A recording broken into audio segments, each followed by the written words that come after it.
Bonjour, bienvenue sur Browsing Safety, notre chronique sur la cybersécurité et la protection des données. Je suis actuellement avec Olivier Rossignol, le responsable communication du contrôleur européen de la protection des données à Bruxelles. Nous allons échanger aujourd'hui sur le rôle du responsable de traitement dans le cadre du RGPD. Bonjour Olivier. Bonjour Jules. Quel est le rôle du responsable de traitement ? Alors, tout d'abord, il faut dire ce que c'est un responsable de traitement. Un responsable de traitement est une personne physique ou morale, donc une société, qui va collecter et traiter des données personnelles. Elle va en déterminer les finalités, donc les objectifs du traitement, et les moyens, donc comment le faire, à quoi ça sert. Le rôle du responsable de traitement est important, puisque quelque part, comme son nom l'indique, il est responsable, donc il devra faire en sorte que les données personnelles soient traitées conformément aux principes du règlement général de la protection des données en cours RGPD. Dans quel cas faut-il nommer en fait un responsable de traitement ?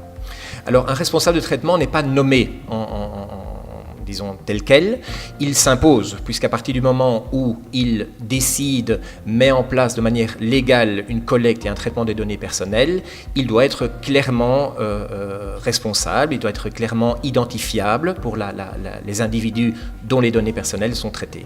D'accord. Et quels sont ses devoirs ? Alors, ces devoirs sont multiples. Le premier, bien évidemment, il doit collecter et traiter des données personnelles de manière légale, licite. Il y a 6 conditions pour qu'un traitement soit légal, notamment le consentement. C'est un principe, j'imagine, dont on parlera plus tard. Et ces devoirs sont importants. Il doit informer les personnes concernées qu'un traitement des données est en cours. Il doit pouvoir rectifier les données personnelles, les mettre à jour si nécessaire et les supprimer dans certains cas bien précis. D'accord. Y a-t-il une différence entre un responsable de traitement et un sous-traitant ?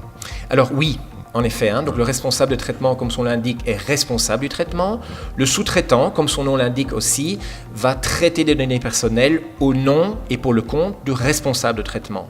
Donc qu'est-ce qu'il faut ? Il faut que les finalités et les moyens soient définis par le responsable et détaillés dans un contrat ou un acte juridique équivalent, de telle sorte que le sous-traitant sache ce qu'il convient de faire et qu'il puisse mettre en pratique ce que le responsable de traitement lui demande de faire. D'accord. Donc le responsable de traitement et le sous-traitant peuvent être co-responsables ?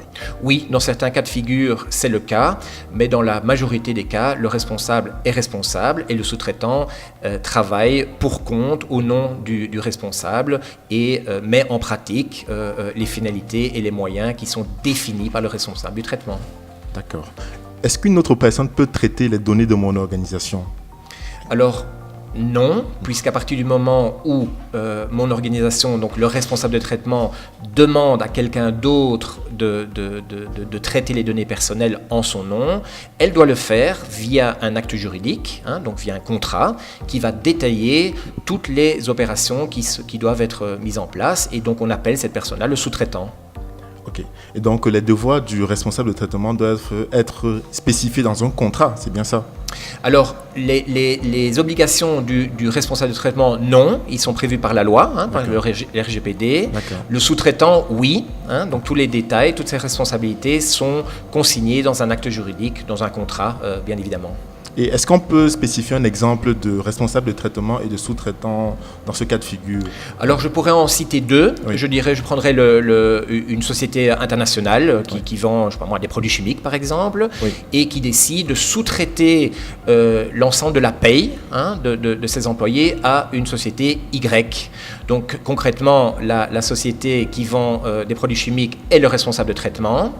Elle va dans un contrat déléguer la paye de ses employés à la société Y, qui sera le sous-traitant. D'accord. Et dans ce cas, le sous-traitant doit signer un contrat avec l'entreprise. Tout à fait. D'accord. Le deuxième exemple que je voulais citer, c'est je suis une société, j'offre des produits en ligne et je signe un contrat avec un fournisseur de ce qu'on appelle cloud computing. Oui. Donc je remets, si vous voulez, les données personnelles dans le cloud via un contrat rémunéré, bien évidemment, avec toute une série de conditions de sécurité importantes, de telle sorte que le sous-traitant puisse répondre à mon niveau d'efficacité souhaité. D'accord. Donc pour terminer, le responsable de traitement a un rôle crucial dans la gestion des données au sein d'une entreprise. Alors bien évidemment, le responsable de traitement, comme son nom l'indique, est responsable et donc c'est lui qui doit veiller à ce que l'organisation mette en place les garanties suffisantes pour que le traitement et la collecte des données personnelles soient faites totalement légalement. Merci beaucoup. Je vous en prie.